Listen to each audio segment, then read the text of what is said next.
किया रोशन राहू की खातिर लहू अपना जलाया हमने देते हमें गर गिला था कोई, ये उनके नाम है। साफ कह देते हमें गर गिला था कोई सबक पास।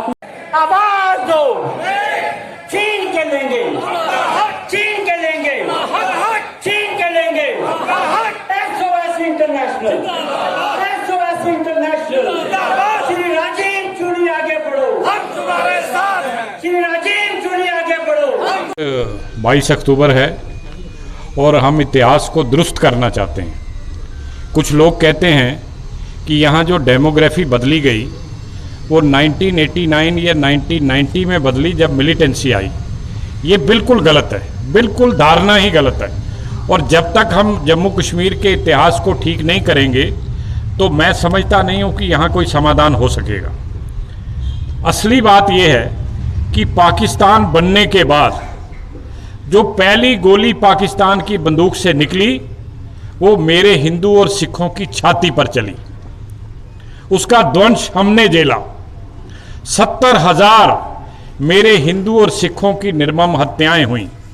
इस बात को समझा जा सकता है कि मुजफ्फराबाद में इसलिए हिंदू और सिख मरे क्योंकि वहां महाराजा हरि सिंह जी का और पाकिस्तान का मुकाबला था।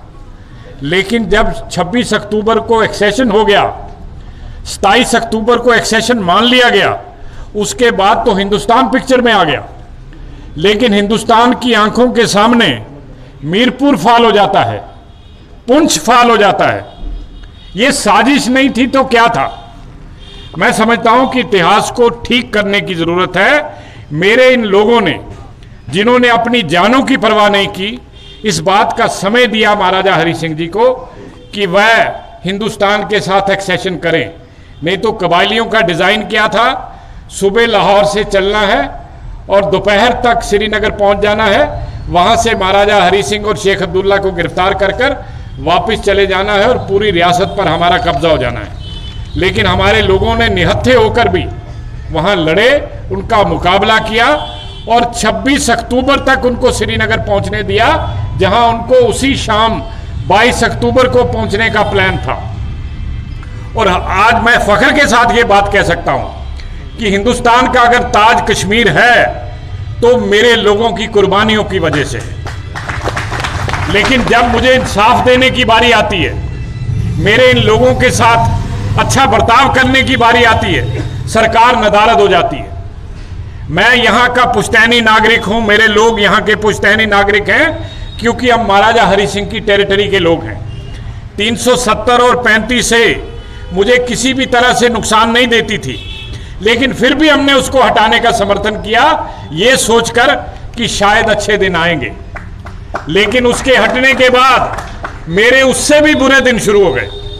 आज हालत यह है कि पहले जो सिलसिला चल पड़ा था आज थम गया है। हमने एलजी साहब को यह बात कही कि एलजी साहब इस एयर कंडीशन कमरों से बाहर निकलिए, चलिए मेरे कैंपों में, चलिए मेरी बस्तियों में, देखिए लोग आज किस तरह से अपना जीवन व्यतीत करते हैं। लेकिन उनके पास इतना समय नहीं है कि 4-5 किलोमीटर दूर, मैंने उनको कहा है आप चलिए गोल गुजराल कैंप चलिए, ज्यादा दूर नहीं है। आप बोर कैंप चलिए, ज्यादा दूर नहीं है, एयरपोर्ट की बगल में है, ज्यादा समय आपका नहीं लगेगा क्योंकि सीइंग इज बिलीविंग। जो चीज आप अपनी आंखों से देखते हैं उस पर आप विश्वास करते हैं, लेकिन आप यकीन जाने उनके पास इतना समय नहीं है कि वो हमारी सुध ले सकें, देख सकें। उल्टा क्या होता है कि हमारा जो पैकेज चल रहा था, हमारा एक ही अथॉरिटी है प्रोविंशियल रिहेबिलिटेशन ऑफिसर, और वो एक्स ऑफिशियो पोस्ट है जिसको कस्टोडियन के साथ जोड़ा गया था तब से, जब से उसका जन्म हुआ है उस पोस्ट का। लेकिन मैं अफसोस के साथ ये कह रहा हूं, बीते 1 वर्ष से आज वहां पर कोई भी पीआरओ परमानेंटली नहीं है। एडिशनल चार्ज पे आदमी बैठा है जो सेक्रेटरीट में बैठकर काम चला रहा है, और उसका नतीजा क्या है कि हमारा जो चलता घोड़ा था उसको आपने लगाम मार कर रोक दिया। तो मैं समझता हूं कि आप पहचानिए इस बात को। और सबसे बड़ी बात जो मैं कहना चाहता हूं आपके माध्यम से वो ये है कि हम कहते हैं कि जम्मू कश्मीर और पाकिस्तान और हिंदुस्तान के दरमियान अगर कोई बोन ऑफ कंटेंशन है, अगर कोई झगड़ा है, तो वो पाक अधिकृत कश्मीर है, कश्मीर नहीं है। और आज कश्मीर में जो कुछ हो रहा है इसी वजह से हो रहा है क्योंकि पाक अधिकृत कश्मीर में मिलिटेंसी की खेती होती है, वहां पर मिलिटेंटों के ट्रेनिंग कैंप्स हैं, वहां पर लॉन्चिंग पैड्स हैं, और पाकिस्तान ये बात अपना पल्ला झाड़ लेता है। वो कहता है जी ये कश्मीरियों की लड़ाई है, इसमें मेरा कोई लेना देना